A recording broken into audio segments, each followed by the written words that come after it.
नमस्कार, मी सोनाली पालव. मुंबई आउटलुकमध्ये आपलं स्वागत. नजर टाकूयात आजच्या काही टॉप 10 घडामोडींवर.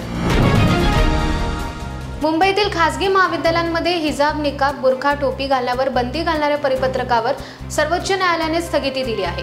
सुप्रीम कोर्टाने कॉलेज प्रशासनाला नोटीस बजावून उत्तर मागवले आहे. मुंबईच्या NG आचार्य आणि DK मराठे कॉलेजने हिजाब, निकाब, बुरखा, स्टोल, टोपी घालण्यावर बंदी घातली आहे. या विरोधात 9 मुलींनी यापूर्वी मुंबई उच्च न्यायालयात धाव घेतली होती. मात्र उच्च न्यायालयाने हा अर्ज फेटाळला होता.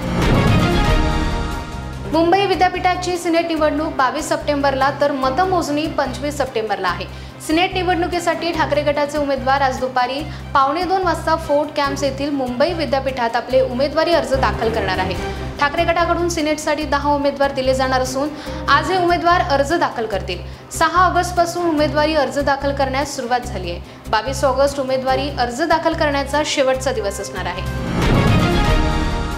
घाटकोपर होर्डिंग दुर्घटना प्रकरणातील मुख्य आरोपी भावेश भिडेंची याचिका मुंबई उच्च न्यायालयाने फेटाळली आहे.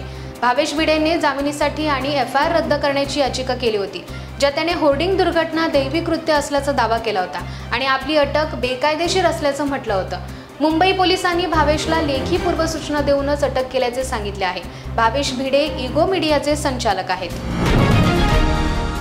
राष्ट्रवादी काँग्रेस पक्ष शरदचंद्र पवार पक्षाकडून आजपासून शिवस्वराज्य यात्रेला सुरुवात होत आहे.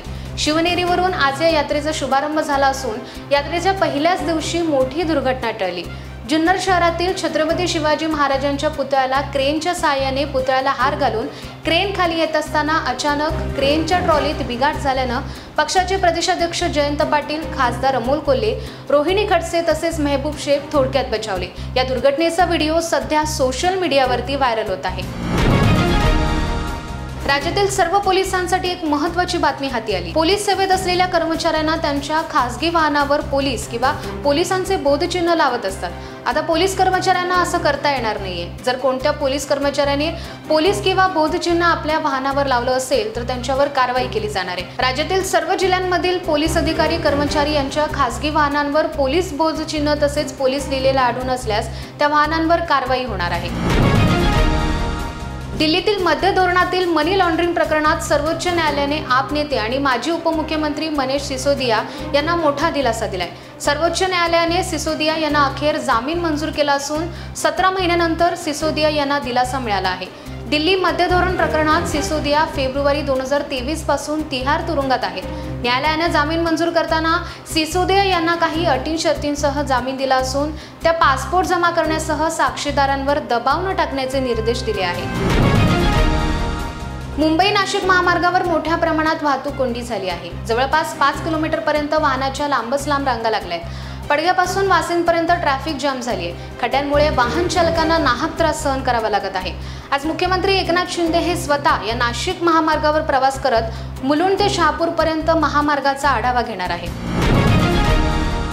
15 ऑगस्टला भारताच्या स्वातंत्र्य दिनानिमित्त केंद्र सरकारने हर घर तिरंगा अभियान सुरू केले.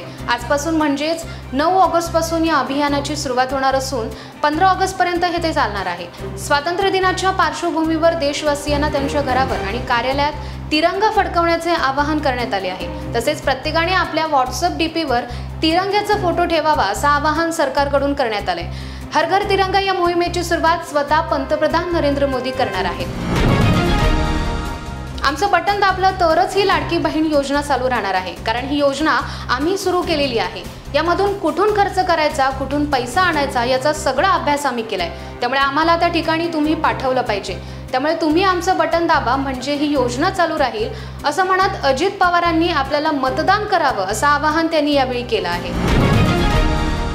नाशिक मुंबई अहमदाबाद महामार्गावरील खड्ड्यांची तातडीने दुरुस्त करण्यासाठी रॅपिड क्विक हार्डनर MSQT तंत्रज्ञानाचा वापर करण्यात येत असून त्याचे काम प्रगतीपथावर आहे. तातडीने हे काम पूर्ण करून नागरिकांना वाहतूक कोंडीतून दिलासा देण्याचे निर्देश मुख्यमंत्री एकनाथ शिंदे यांनी राष्ट्रीय महामार्ग MMRD सार्वजनिक बांधकाम वाहतूक पोलीस विभागाच्या अधिकाऱ्यांना दिले.